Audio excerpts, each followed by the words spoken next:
In this video, I'm going to talk about what to do once you've found a title in Questia, and then how to use it to keep track of and organize your research. For example, we're looking at a book here called Killing Monsters: Why Children Need Fantasy, Superheroes, and Make-Believe Violence. It's a great book about video games and violence. So I found my book. I can dive right into the book by clicking on Read Now, which will lead me to the first page of the book. Or, if I go back, I can click on the title of the book to go to the book details page. I like this better because it shows me the book info, including the author, the subject headings, but in particular the table of contents. As I said, for my research I'm interested in video games, so I'm going to skip right over to this chapter called Shooters, chapter 10 on page 165.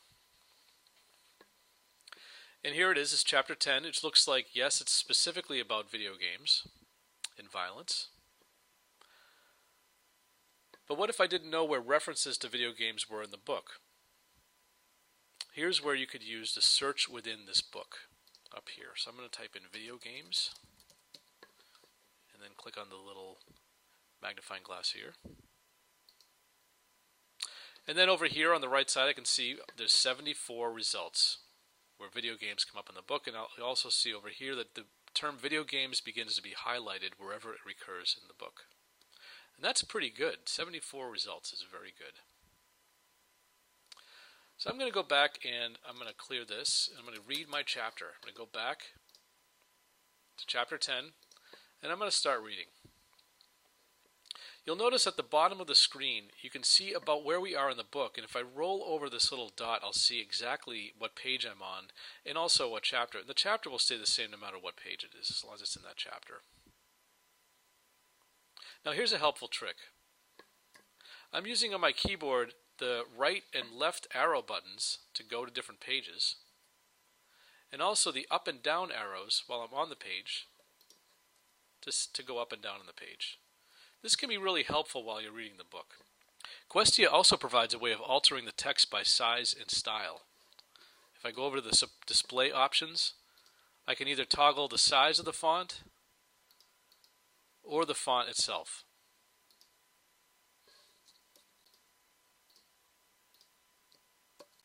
Okay, so now I'm reading along, and I've found a perfect quote here. I love that quote, so I want to keep that. I'm going to highlight it with my cursor, and then when I let go of that, I have this little menu pop up that gives me three options. One is to highlight it, and I can just roll over this and click on it. It's going to highlight it in that color, or if I want, I can change that to a different color. I'm going to change that to yellow. Here's another helpful feature that pops up when you select the text. I'm going to double click on a word. This word operant right here. I'm going to double click on that. Again, this menu pops up. I'm going to click on look up. So I'm going to see what that word means in the dictionary. Click on that. And then you'll notice this pane opens up on the right side, which is looking it up in the dictionary. You'll notice there's also a thesaurus tab here, which I could switch to. It looks like the word is an adjective in this case. So I'm going to click on that, and then I'll see how it's used as an adjective from the dictionary. Okay, so I'm done with that. I'm going to click on the X to close that. Finally, I'm interested in citing another passage here. I like this sentence, so I'm going to highlight that. I'm going to get this menu pop up. Now I'm going to cite this passage. I click on that. It gives me the proper formatting to use for my paper, which I can either use to copy or to save. So I'm going to save that. And now you'll probably be asking, save to what? Well, you'll notice up here, and under saved work, there's two things that have been saved. So if I click on that, you'll actually be able to see what I saved. One is a citation, and one is the highlight that we highlighted. So what you'll start to see here is that Questia is actually saving your work as you go along. Here are a few other ways that Questia saves your work. If I want to save the book itself, I simply click on this green button over here, and you'll notice that this book has been saved. I can also add a bookmark to this page by clicking on this little bookmark icon here, and you'll see it pop up right here, as well as over here under saved work, page 166 has been bookmarked. You can also add a note to the page. I'm going to click on the note button, and then I'm going to type in my note, and you can add as many notes as you want to each page. Something else. I'm interested in this author, Dave Grossman, that the author mentions here. So I'm going to see if there might be another source I can use. I'm going to go up to the top of the screen and search in the entire Questia library. I'm just going to type in his name. This gives me 120 results, so I need to narrow it down a little bit by title. Now it looks like even though the book itself isn't available, something else relevant to what I'm looking for by this author is in Questia. So I'm going to take a look at this source that came up. This is from a newspaper in England, from Liverpool, England. I'm going to open that up and then click on Read the Full Text Article. So I've read this article over and I decided I really like this quote at the beginning here. I want to use that too. It's something I want to keep. So I copied it or scrolled over with my cursor, and I have this highlight option again. I'm going to click on the yellow, and there it is highlighted.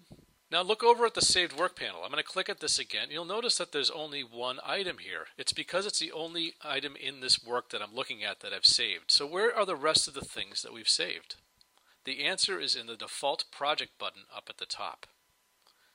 When I click on that, here is revealed all the work that we've done so far, and it's all in one place. Let's talk a little bit about what we can do with this stuff. The first thing I want to do is rename my project. And over here on the left, there's a little button called Rename. I'm going to call this the Violence Project. You'll notice that by the top here, it's changed to this Violence Project. That is the active project.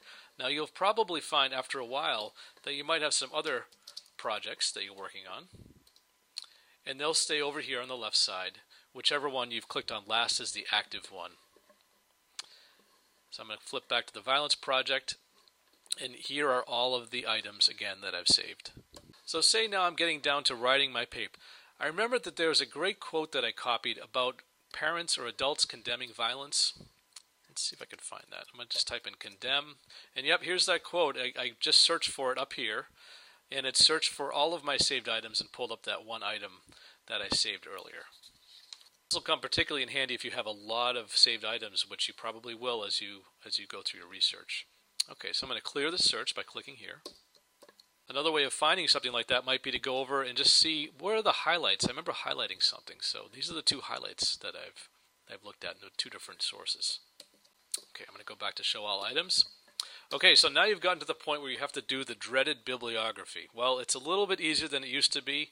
What I usually do at this point is to select all of the different sources that you've saved so far. So I'm clicking on the little check mark at the top, which saves all of them. And then I'm going to go to use the Create Bibliography link down here. Now it gives me three options. Normally you're using MLA, but if your teacher wants you to use Chicago or APA, you can do that too. And I'm going to click on Create. And here it is. And I now have three options. I can copy and paste it right from here. Just select that and copy and paste. Or I can export it to Microsoft Word, or I could save it. So I'm going to start by exporting it. And here it is. One thing I noticed though is, though it's usually correct in alphabetizing, sometimes it won't put things in the right order. For example, this one has a little quote at the beginning, so I think that's why I put it above where it should be. I'm going to cut that and put that second, and that looks good. It's always a good idea to take a look at what comes out, just make sure it looks correct.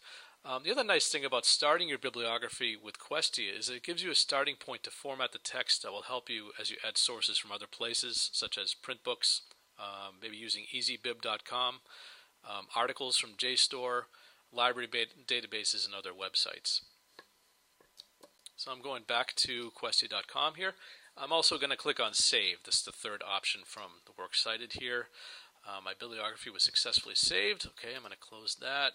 And then you'll notice up here that my bibliography was saved. The bibliography as it was at this time has been saved. One of the great things about Questia is, as you probably noticed, is when I go back and log in later on, all of these things will be here, and my tracks are still covered, and I won't have to worry about retracing my steps. And there you have it, a few helpful tips about using Questia School. As always, make sure to ask questions anytime you need help in the library, and good luck.